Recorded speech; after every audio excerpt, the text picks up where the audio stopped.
Hey guys, this is Adrian out here in hot and humid Houston, Texas. Got a quick unboxing video of some Amsoil that I got shipped to my doorstep. You guys enjoy.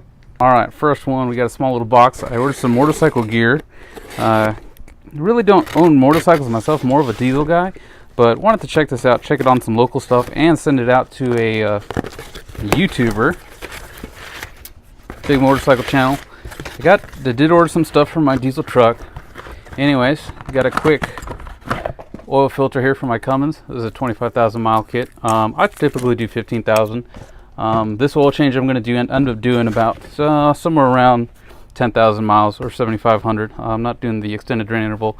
I got some motorcycle octane booster.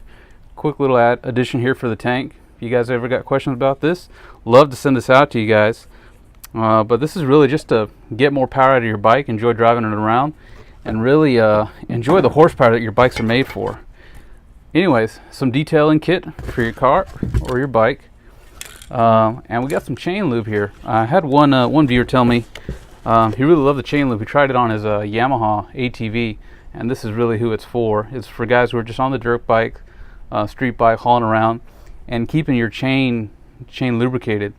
One of the big things when it comes to lubricants about chains is you don't have an oil sump or a lubricant sump, so to speak. So you definitely need a lubricant that'll adhere to the chain and won't fling off. This is definitely who this is made for.